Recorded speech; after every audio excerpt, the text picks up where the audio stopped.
কি যে মজা, কি যে মজা, ইয়াতে হ'ব আমাৰ সাধুৰ বজাৰ, ইয়াতে হ'ব আমাৰ সাধুৰ বজাৰ।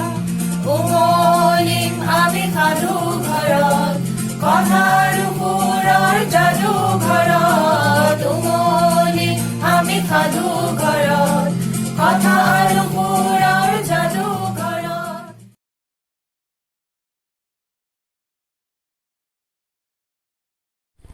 অন্তৰংগৰ সাধুঘৰত মই আজি তোমালোকক নৱকান্ত বৰুৱাদেৱৰ গোন্ধ আৰু চাহ সাধুটি ক'ব ওলাইছোঁ।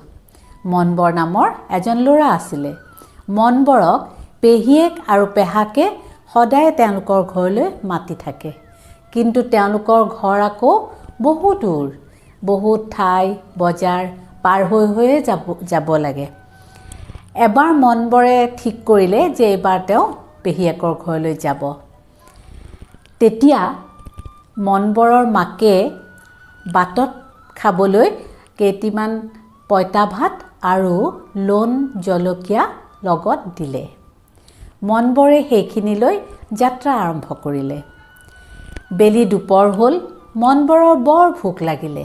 তেতিয়া ওচৰৰে বজাৰ এখনৰ একাষৰত ৰৈ তেওঁ কি কৰিলে, সেই পঁইতা ভাতকেইটা উলিয়াই ল'লে। তেওঁৰ কাষতে পোহাৰী এজনীয়ে মাছ ভাজি আছিলে। মনবৰে যেতিয়া ভাত খাই আছিলে, কাষৰ পুখুৰীটোৰ পৰা পানী অলপো আনি লৈ ভাত খাবলৈ বহিছিলে। ভাত খাই থাকোঁতে পোহাৰীগৰাকীয়ে ক'লে, ঐ তই সুদাই সুদাই ভাতবোৰ যে খাইছ, মোৰ পৰা ভজা মাছ কিনি নলওঁ কিয়? দামো তেনেই সস্তা, সিকি এটা দিলেই হ'ব। মনবৰে তেতিয়া ক'লে যে মোৰ হাতত সিকি এটা নথকা নহয়, কিন্তু মই সেইটো এতিয়া খৰচ নকৰোঁ।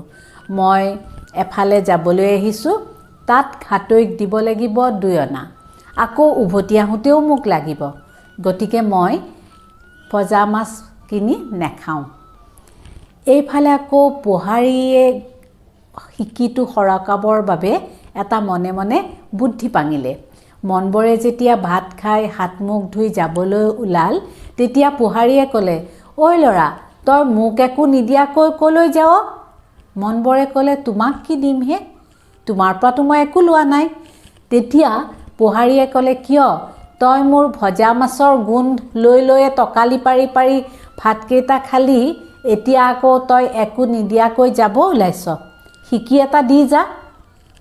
মনবৰ আচৰিত হ'ল আৰু ক'লে, কেনেকৈ মই তোমাক দিম?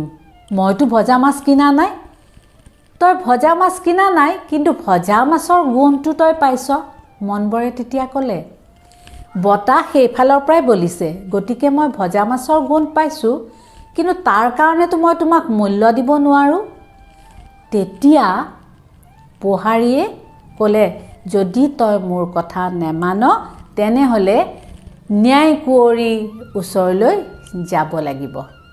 ন্যায় সোধা ন্যায় কুঁৱৰীয়ে আকৌ সেই ৰাজ্যৰ বিচাৰসমূহ কৰে। তেওঁৰ বিচাৰবোৰ ৰজাৰ নিচিনাই বুলি নাম আছে। মনবৰ আচৰিত হ'ল যদিও পোহাৰীৰ লগত ন্যায় সোধা ন্যায় কুঁৱৰীৰ ওচৰলৈ গ'ল। দুয়োকো দেখিয়েই ন্যায় কুঁৱৰীয়ে মাত লগালে, কি হ'ল পোহাৰী বাই? পোহাৰীয়ে তেতিয়া ক'লে যে এই ল'ৰাটোৱে মোক সিকি এটা দিবলগীয়া আছে, কিন্তু দিয়া নাই। তেতিয়া ন্যায় সোধা ন্যায় কুঁৱৰীয়ে ক'লে, কিয় দিয়া নাই যদি দিবলগীয়া আছে? তেতিয়া মনবৰে ক'লে যে তেওঁ পোহাৰী বাইৰ পৰা ভজা মাছ কিনিও খোৱা নাই, অথচ তেওঁৰ পৰা সিকি এটা বিচাৰি আছে। তেতিয়া পোহাৰী বায়ে ক'লে যে মোৰ পৰা ভজা মাছ খোৱা নাই, কিন্তু মোৰ ভজা মাছৰ গোন্ধ লৈ লৈ এই ল'ৰাটোৱে ভাত খালে। তেতিয়া ন্যায় সোধা ন্যায় কুঁৱৰীয়ে ক'লে, হয়নে, তই ভজা মাছৰ গোন্ধ পাইছিলি? এই বুলি মনবৰক সুধিলে। মনবৰে ক'লে, হয়, মই ভজা মাছৰ গোন্ধ পাইছিলোঁ। তেতিয়াহ'লেতো তই এটা মূল্য দিব লাগিব। ন্যায় সোধা ন্যায় কুঁৱৰীয়ে সেই বুলি ক'লে। মনবৰৰ মনটো বৰ দুখ লাগিল। তেনেতে আকৌ ন্যায় সোধা ন্যায়কুঁৱৰীয়ে ক'লে, এটা কথা, তই ভজা মাছৰ গোন্ধ পাইছিলি, গতিকে এটা কাম কৰ, এই তোৰ হাতত থকা সিকিটো ৰ'দত মেলি ধৰ। সেই ৰ'দৰ ছাঁটো পোহাৰী বায়ে লৈ যাব। ভজা মাছ খালে সিকি দিব লাগিছিল আৰু ভজা মাছৰ গোন্ধ পোৱাৰ কাৰণে বা গোন্ধ লোৱাৰ কাৰণে সেই সিকিটোৰ ছাঁটো হে পাব। এই বুলি ন্যায় সোধা ন্যায়কুঁৱৰীয়ে বিচাৰ দিলে।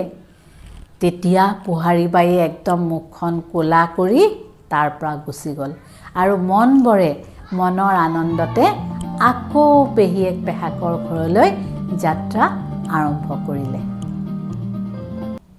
Tap on the subscribe button and hit on the bell icon. নমস্কাৰ, মই হলো তৰা। মই আপোনালোক সকলোকে অনুৰোধ জনাব বিচাৰিছোঁ, ককা আইতা, বৰ্তা বৰমা, জেঠাই জেঠু, মহা মাহী, মামা মামী, পেহা পেহী আৰু আংকেল আণ্টি আৰু মোৰ বন্ধুসকল, আমাৰ সাধুঘৰ নামৰ এই ইউটিউব চেনেলটি আপোনালোকে যেন অনুগ্ৰহ কৰি ছাবস্ক্ৰাইব কৰে। আমি সদায় ধুনীয়া ধুনীয়া নতুন নতুন সাধু লৈ আহিম। ধন্যবাদ। কি যে মজা